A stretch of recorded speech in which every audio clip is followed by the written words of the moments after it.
con toda la sinceridad del mundo, que me han citado en algún recurso por algo que he dicho en un webinario, y como les digo, esto es nuestro criterio profesional, y como dijo la interventora general, después habrán revisiones y demás, y esto, pues bueno, es una orientación, pero dejarlo por escrito, no, yo no me atrevería. Lo que podemos hacer es ampliarlo, repetirlo, conectar con los colegios y bueno, pues pueda haber más foros para esta cuestión que sé que está preocupando mucho.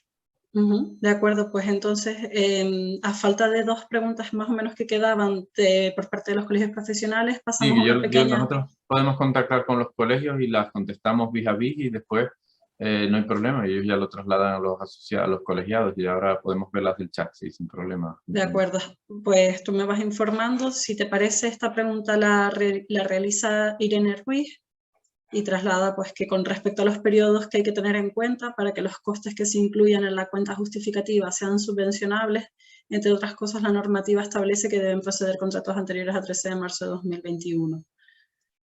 En este sentido, la duda que se plantea es en el caso de que un beneficiario incluya en su cuenta justificativa deuda financiera que derive de una póliza de crédito que no fue contratada efectivamente con fecha anterior al 13 de marzo, pero que dicha póliza ha tenido una renovación posterior a esta fecha.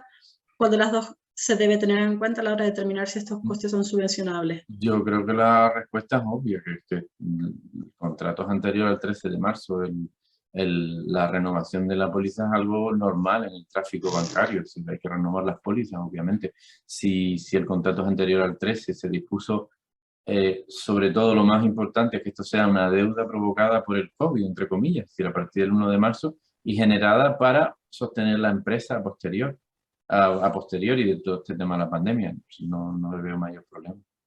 De acuerdo. Siguiente pregunta, la realiza David González, traslada.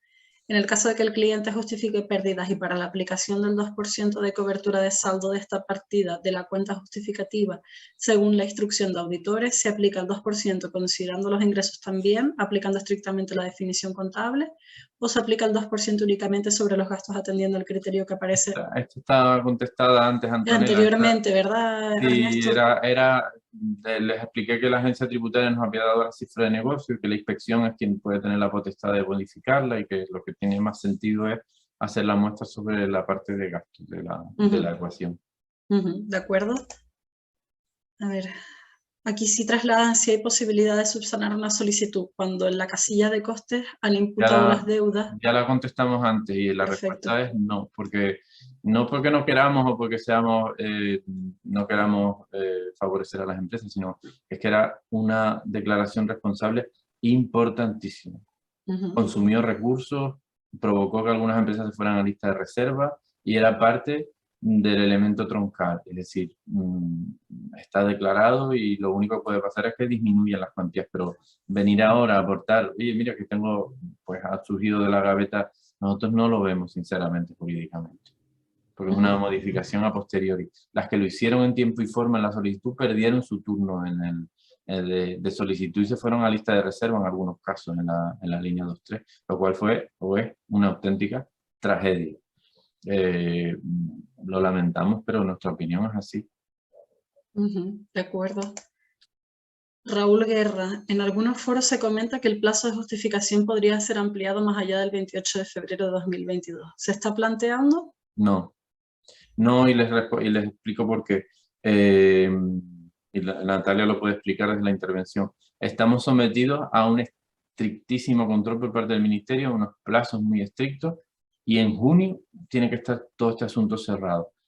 La modificación del Real Decreto Ley 5 por el Real Decreto Ley 17 nos abrió la puerta a poder atender recursos. Los recursos son complejísimos. Ya tenemos entre 200 y 300. Nos enfrentamos a los recursos de los 80 millones de la anterior ayuda. Fue complejísimo también, porque no hay, como las cosas se han hecho pues relativamente bien, los recursos son de hilo fino y muy complejos de atender. Si ampliamos el plazo de justificación, desde mi opinión, se nos podría complicar muchísimo la cosa.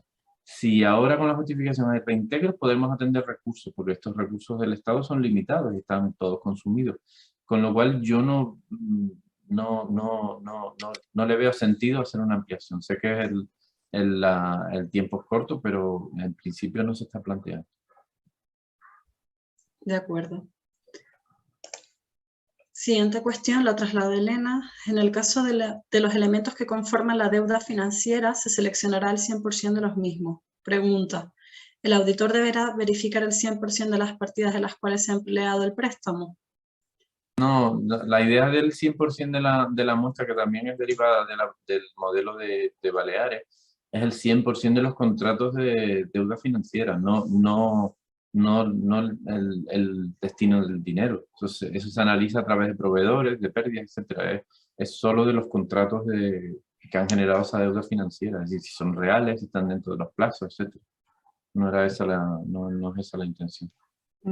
Vale, y respecto a todo el resto de la pregunta, considerando Yo creo que se responde con lo que le acabo de decir. De acuerdo. Gracias, Ernesto. Alberto Rivera traslada. ¿Hasta qué punto una salvedad en el informe de auditoría supondría tener que devolver parte de la subvención? ¿Entrarían a valorar cada informe y cada salvedad? Dado que son procedimientos acordados, creo que el término correcto no es salvedad, eso es el informe de auditoría de cuentas. El término estricto técnico es excepciones.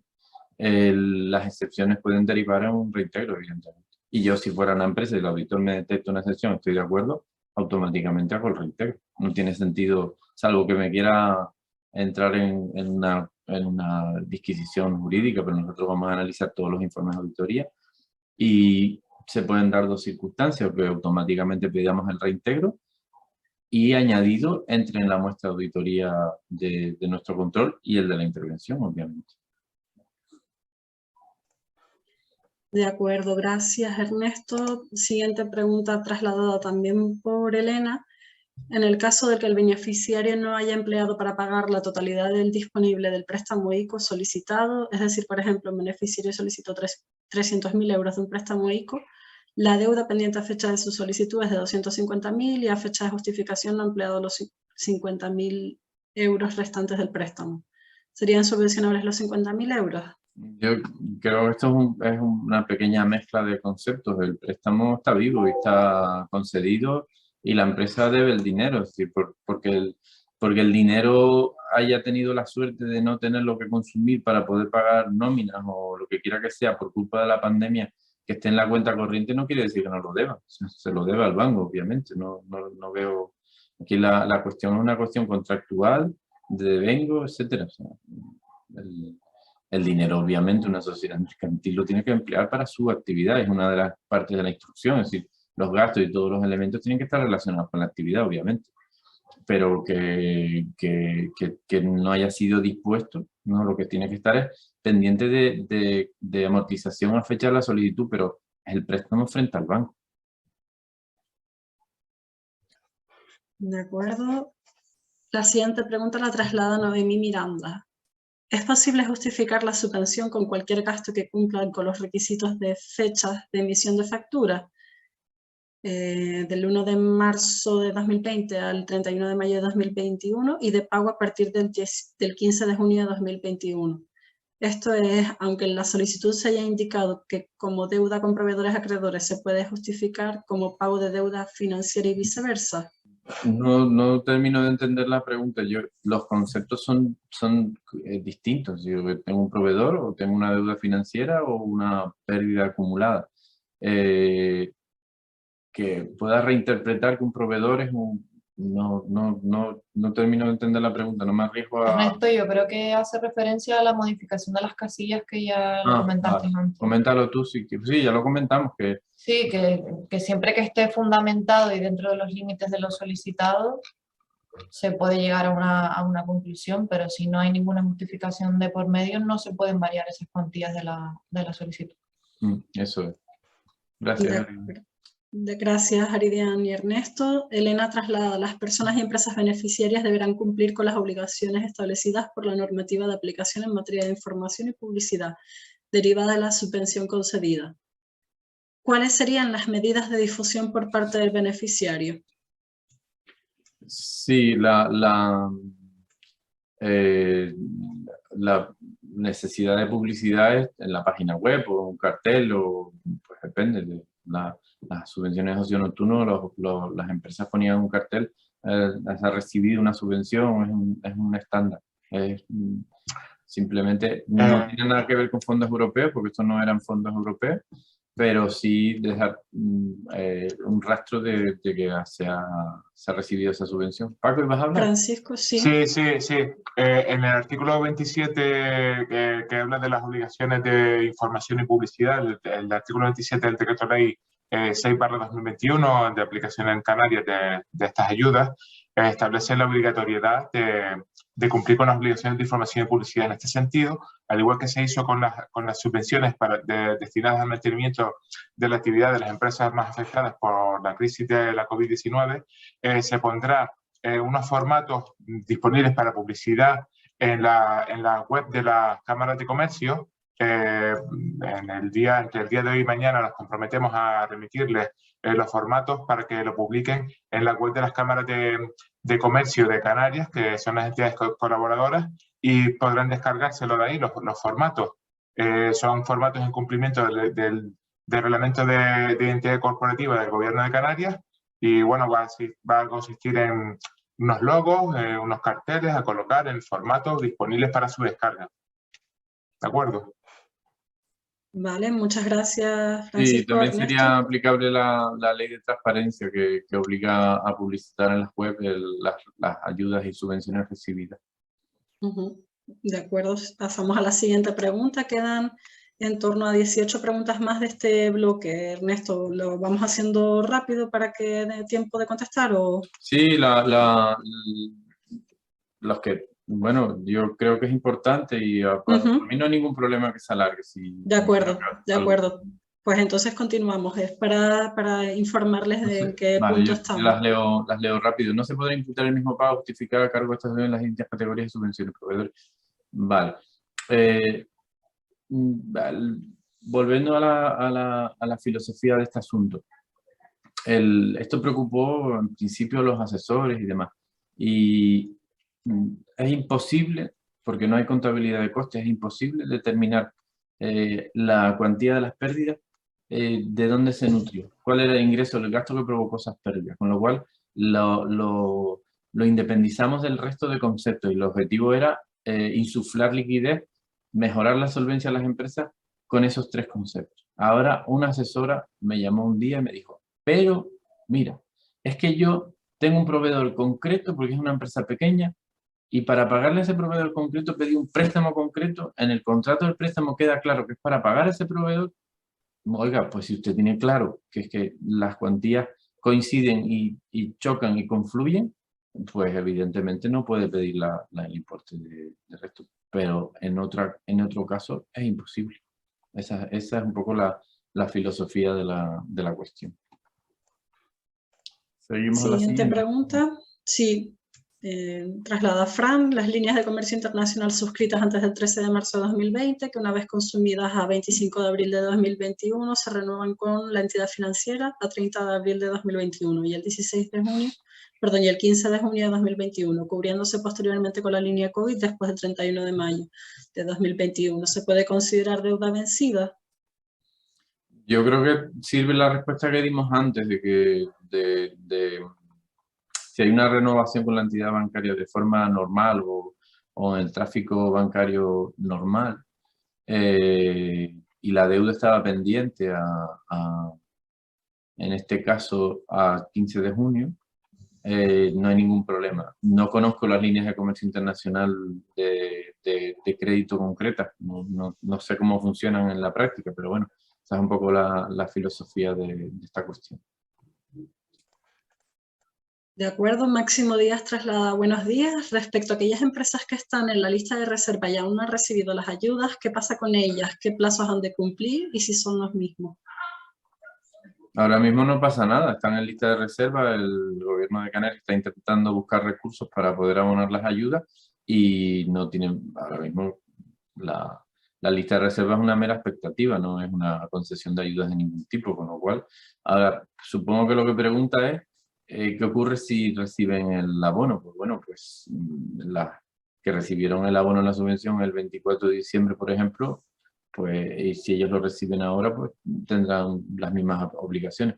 ¿Hay cuestiones que puedan ser complejas de analizar? Probablemente, pero ahora mismo no sabría decir cuáles. En principio son los mismos plazos, obviamente. De acuerdo. María José traslada, para el caso de una empresa que no haya presentado sus cuentas anuales del 2020, ¿puede repercutir de cara a la justificación de la ayuda? ¿Cómo se podría subsanar a estos efectos?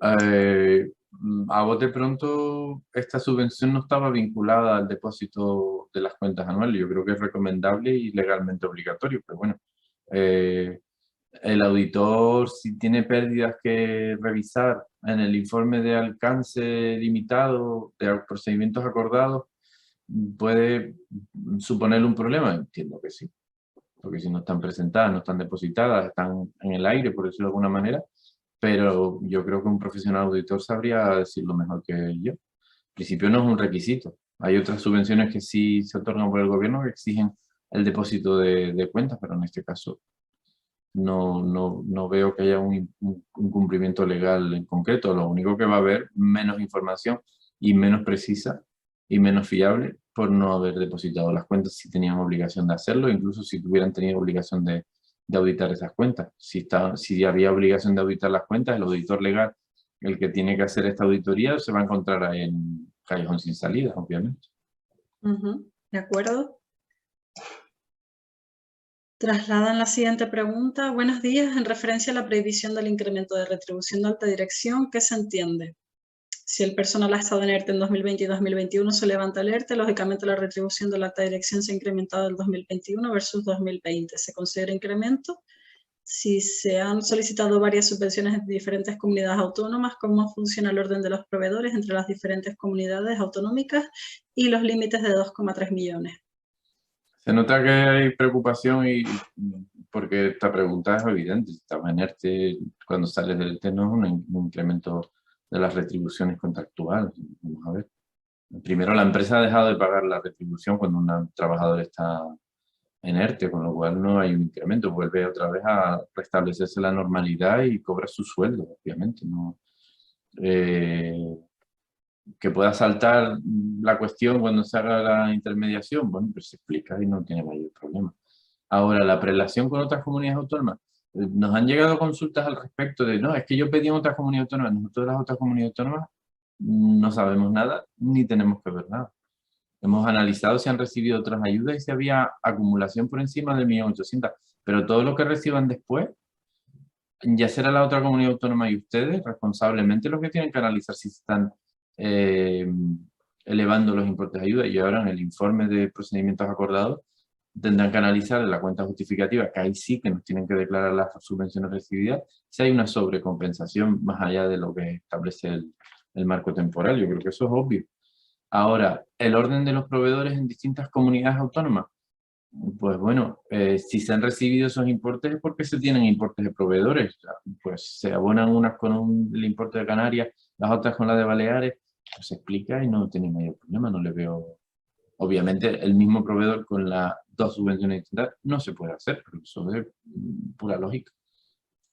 Aquí solo una aclaración, Ernesto, que yo creo que aquí lo importante en este punto que están comentando es el control que tiene que tener la propia empresa por el tema de la acumulación de ayudas de Estado. Y ojito, que es verdad que en la base de datos nacional de subvenciones quizá no tenga un sistema para que se haga una consulta masiva sobre ese sistema, pero la base de datos nacional de subvenciones es auditada todos los años y diariamente se manda la información a la Comisión Europea.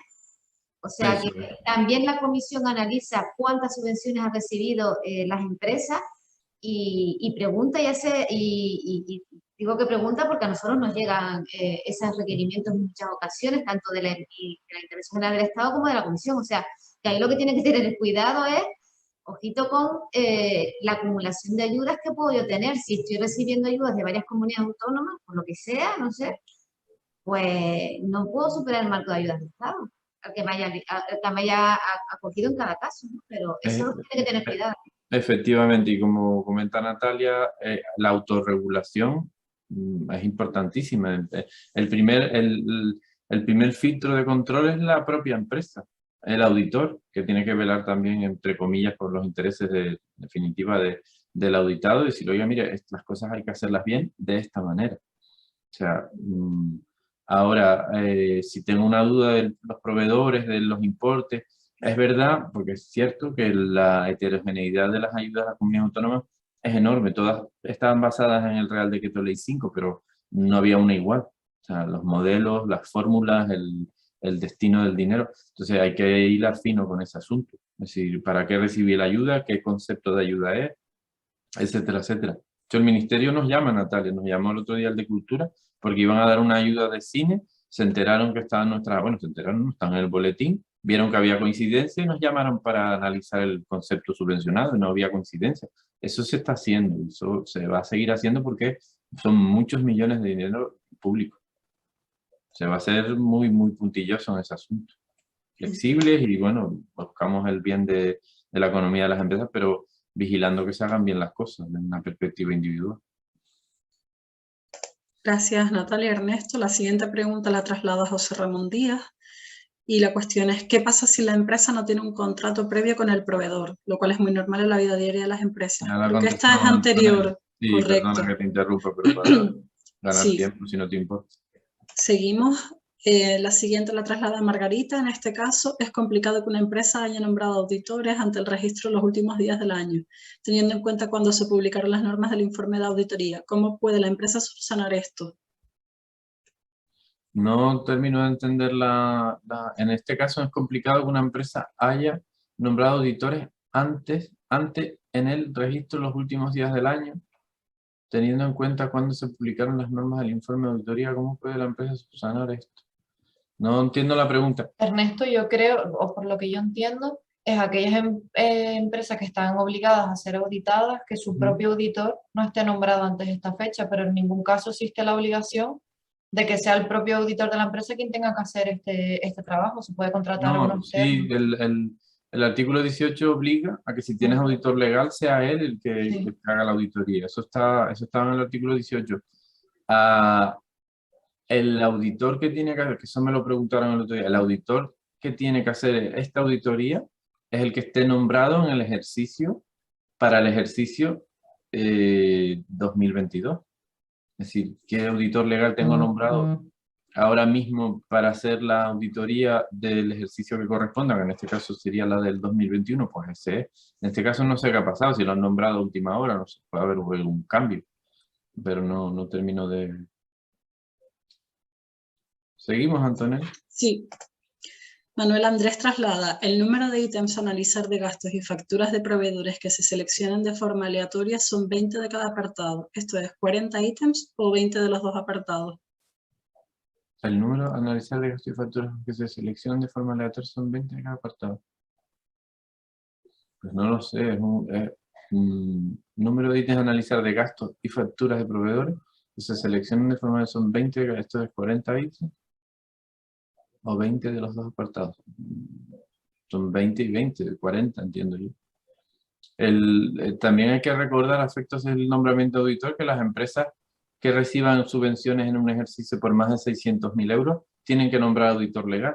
Eso supongo que creo que ya la mayoría lo sabe, pero es importante recordar.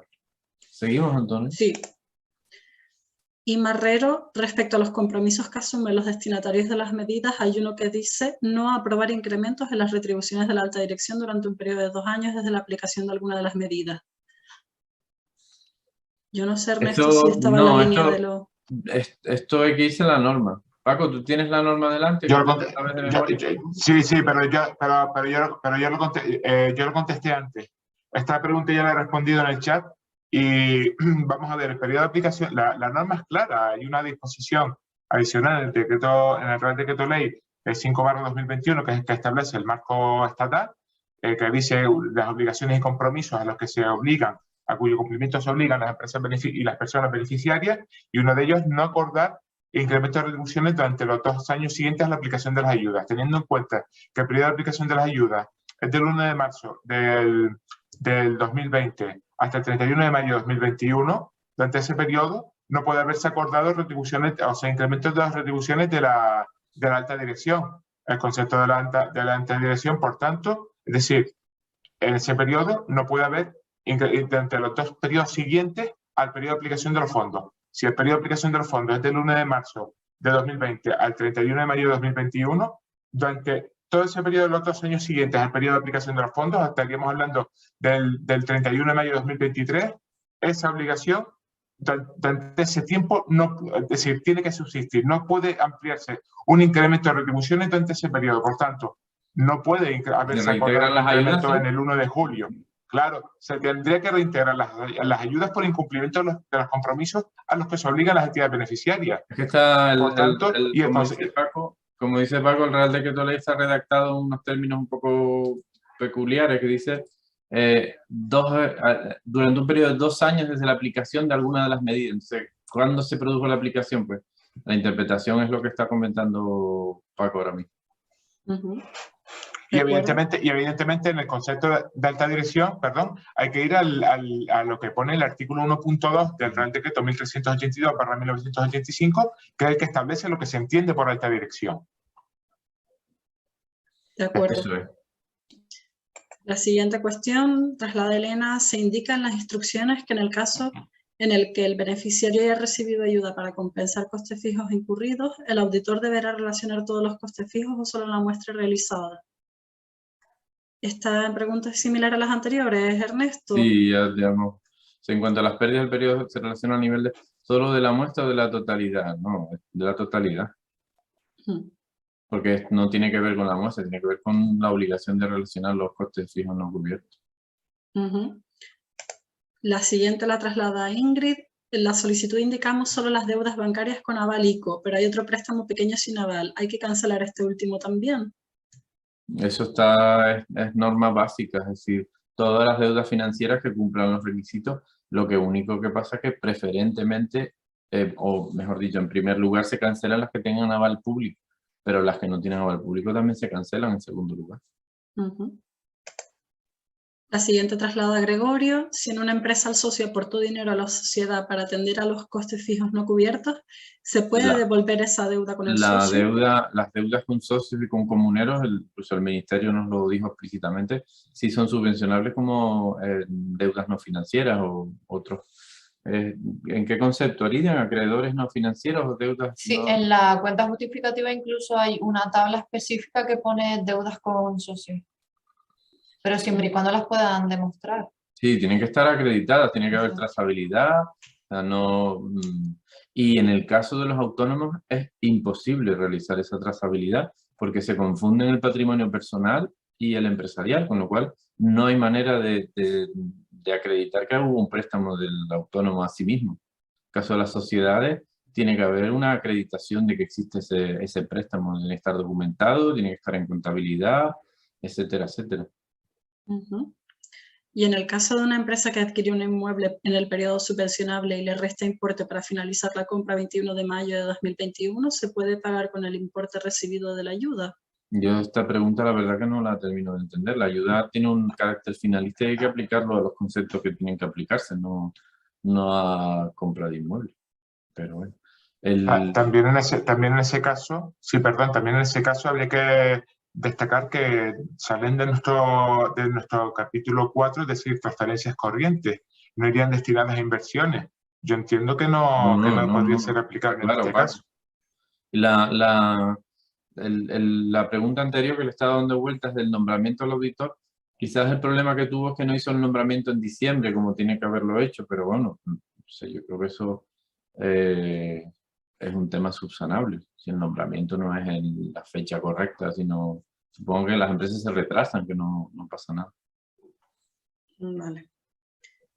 La siguiente cuestión la trasladan preguntando... Pagaré cuando se cancelan, está claro. Sí. La continuamos, ¿no? Sí. La respondiste. Edita traslada. Una empresa que ha solicitado la subvención por la línea 2 se ha cometido un error numérico cuando se ha proporcionado las pérdidas y se ha concedido mayor cuantía. Creo que esta la has respondido también, pero... Hay que reintegrar. Hay que reintegrar, se consigna el reintegro en la cuenta justificativa que hace la empresa y el auditor verifica, como dicen las instrucciones, que se ha hecho el reintegro modelo 800 y ya. El auditor no decreta reintegro, el auditor analiza, informa y recoge excepciones, pero no va a imponer. Eso es la administración, el gestor o el gestor por control de la intervención. Pero si la empresa lo ha hecho voluntariamente, que es lo que debe hacer y es lo que haría inmediatamente, tiene que recogerlo en la cuenta justificativa. He devuelto como dijo Aridian, explicarlo. Ernesto, perdona, aquí te está diciendo que se han percatado que han devuelto la cantidad sobrante. Pero lo que preguntan ahora es si, entonces, claro, como ya es de menos de 100.000, si, como han devuelto, pues si la justificación la hace con aportación de auditor o no, o solo cuenta justificativa. La cuenta justificativa, cuando tengo obligación... vale. Ya entiendo, Natalia. Es que si la cuantía concedida era superior a 100.000, por lo tanto tendría que justificar mediante auditor. Vale, la cuenta justificativa, cuando hay informe auditor, no va separada del informe, van juntos. La cuenta justificativa queda anexa al informe que hace el auditor, con lo cual no es una disyuntiva entre hacer una cuenta justificativa o un informe auditor. Lo que están Ahora, planteando ellos, Ernesto, si es el que al importe final es de devolverlo, menos de 100.000, exacto, al devolverlo ya no estaría. la cuantía concedida era superior a 100.000. Sí, la cuantía después del reintegro es menor a 100.000. Claro, se considera que tiene que llevar informe auditar porque la concesión. Es que yo entiendo que, aunque yo reintegre voluntariamente, sin un acto de la administración, lo que persiste es la concesión original, que era por más de 100.000, con lo cual va a estar en la lista de los que tienen que estar auditados. Yo habría informe auditar, sinceramente. Ernesto, sí, ese es el criterio. O sea, te tienes que fiar por el importe de la subvención que te consideran. Otra cosa es que tú hayas reintegrado voluntariamente. Eso es. Y es esto es una carambola, ¿no? Casos raros y muy, muy particular. Gracias a los tres. Guillermo traslada, en el modelo de cuenta justificativa simplificado, ¿qué información hay que añadir en el apartado memoria de actuación, así como en el apartado de costes fijos no cubiertos cuando se solicita? De acuerdo. Jorge Gopar, en caso de haber puesto menor importe del que tiene la deuda financiera y no llega para cancelar ambas deudas, se cancelaría primero la póliza de crédito y el sobrante se amortizará en la otra deuda financiera sin poder llegar a cancelarla totalmente. En caso de haber puesto menor importe del que tiene la deuda financiera y no llegar para cancelar ambas deudas, ¿no? Una frase un poco rara. Lo que no estuviera puesto en la coste subvencional, la solicitud, entendemos que no se puede ahora incrementar. Y si hay dos pólizas y un préstamo, pues hay que seguir el orden de prelación, de si hay aval público, si no hay aval público, no. De acuerdo. Seguimos, Antonio. María José Ruiz, el importe correspondiente a la deuda que hay que cumplimentar en la cuenta justificativa, ¿qué cantidad hay que reflejar en el mismo? ¿El pendiente a fecha de solicitud o el correspondiente al cancelado? Ya lo explicamos antes, que la cuenta justificativa debe alcanzar al menos el importe subvencionado, pero puede ir más allá, evidentemente. Manuel traslada, en caso de incumplimiento en la subida de sueldos de alta dirección, ¿habría que reintegrar lo cobrado de más por la alta dirección o la subvención concedida en su totalidad? La subvención. Es algo evidente. Veo preocupación con la alta dirección. Creo que hay que analizarlo con detenimiento. Hay muchas empresas que no pidieron la subvención por el tema de dividendos y de salarios de alta dirección. Si ahora hay un cambio de criterio, es mejor reintegrar ahora. La siguiente cuestión trasladada por Noemí Miranda dice: si en las deudas indicadas en las cuentas justificativas se indica el importe neto de las facturas de proveedores a acreedores, cabe pensar que por otro lado también es deuda con la Agencia Estatal Tributaria las retenciones de las facturas de profesionales, asimismo la deuda con la ATC en cuanto a IJIC.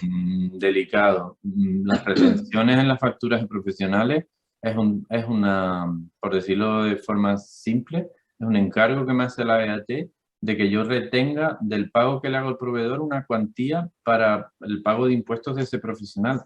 La deuda con el importe de la factura es el importe de la factura. Es decir, yo contrato a un profesional y le pago 100.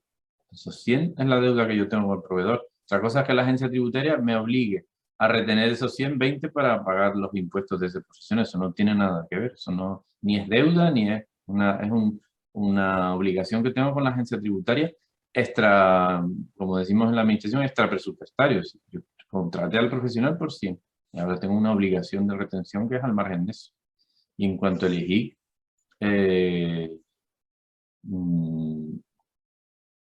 dije que es una cuantía que yo le cobro a los clientes también por encargo de la administración. No es subvencionable, ¿no? Los impuestos en ningún caso. Si son Los impuestos recuperables, indirectos evidentemente. recuperables, no. No, si son recuperables en factura, porque son deducibles, eso es evidente y eso es una regla principal de toda la normativa subvencional. Pero cuando yo cobro líquido de un cliente, no es parte de la deuda con el cliente, es también un encargo de la Administración Tributaria Canaria de que yo repercuta un impuesto y le haga el trabajo a la administración, por decirlo de alguna manera, y lo ingrese en la administración. Ahí lo veo dudoso.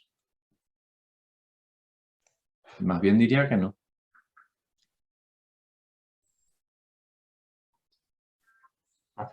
Pero como les dije al principio, estamos tratando de resolver consultas jurídicas a veces bastante complicadas que requerirían de un análisis en profundidad de los conceptos. Pero bueno, vamos a intentar dar un poco de luz en la medida de lo posible. Hay una cuestión que me plantearon el otro día que es compleja con el tema del orden de pago proveedores y la prelación. Piensen que ustedes solicitaron la ayuda, por ejemplo, a partir del 15 de junio, para evitar un bloqueo en el pago a proveedores. Es la deuda a 15 de junio la que se tuvo en cuenta, pero para evitar un colapso y que las empresas no pagaran a sus proveedores hasta cobrar la subvención, imagínense, en diciembre, 6 meses sin cobrar los proveedores, se permitió que se consignara la deuda pendiente a 15 de junio y se abonaran las deudas. ¿Qué pasa si la empresa ha seguido su política de pago? Que como saben, las empresas más grandes, pues depende del peso del proveedor o del cliente, pues tienen políticas de pago a 10 días, 20, 30, 60, los que quieran que sea. Desde mi punto de vista, si yo he seguido esa política, no tenía concedida la subvención, pero en el fondo no he perjudicado a nadie y todo el mundo ha cobrado. Cuando yo haga la justificación de la subvención, yo entiendo que eso no es un incumplimiento. Porque yo no puedo tener una máquina del tiempo, no podía saber que me concedían la subvención y no podía desvirtuar mi política de pago a proveedores en una hipotética subvención que ni siquiera sabía. Si se ha cumplido la filosofía de que todos esos proveedores estén abonados, pues bueno, desde mi punto de vista no hay ningún problema. ¿Seguimos, Antonio? A ver, un segundo que tengo que refrescar.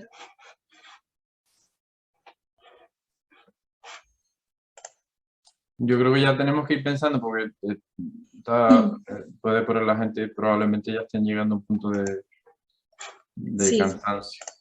No, de hecho ya era la última, Ernesto. Lo dicho, esta era una recopilación realmente porque han entrado bastantes preguntas. Sí, perfecto. Hemos hecho una recopilación de las que hemos considerado que a priori no estaban recopiladas en el documento que se había facilitado previamente desde las entidades. Y bueno, pondremos a disposición de las personas que han asistido los vídeos para que puedan revisarlos. Hay una pregunta también que es importante y compleja del marco temporal. El marco temporal acumula empresa por empresa. Es decir, empresas o autónomos, entonces es una acumulación por el COVID para proteger a las empresas individuales y la ayuda por imposición del Real Decreto Ley se hizo por grupos consolidados fiscales, si era el caso.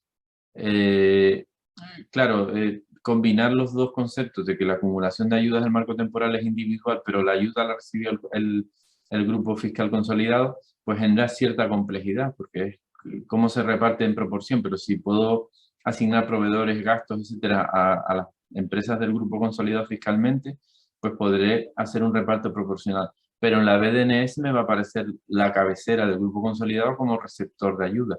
Entonces, cualquier control posterior hay que explicarlo.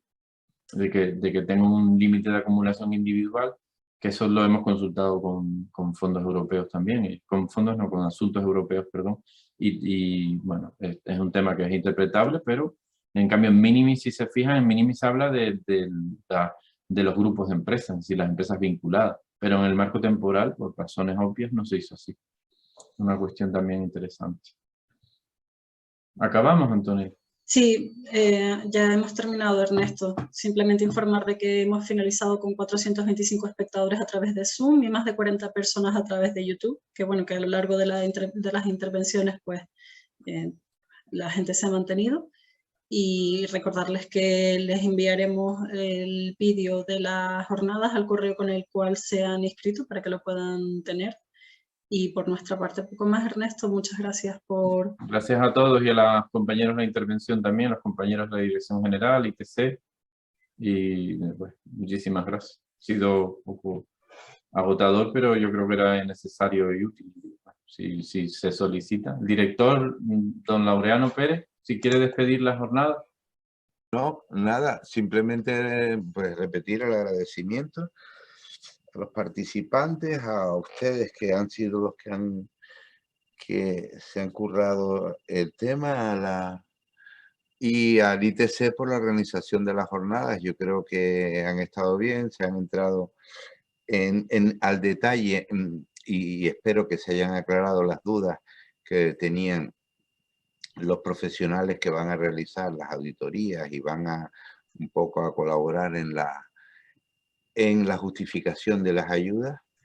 Y eso sí, a lo mejor insistir en que esto tiene que tener una claridad y una veracidad total y absoluta. Es decir, que vamos a volver a incidir en que esto tiene un formato de, podemos decir, en general se va a utilizar la cuenta justificativa simplificada, y eso es como, en comparación, una especie de declaración responsable. Ahí lo que sea, la información que contenga, que procurar que sea lo más veraz posible, porque Jugamos mucho. Nos jugamos mucho. efectivamente. Con el Estado, con la Unión Europea. Eso luego pasa al Estado, efectivamente, a la intervención general del Estado con la Unión Europea. La comunidad autónoma. Y es importante que la información que ahí se ponga y los controles que se tengan sean lo más veraces posible. Y de resto nada, agradecer y vamos a ver si todo sale bien. Gracias, buenas tardes. Buenas tardes.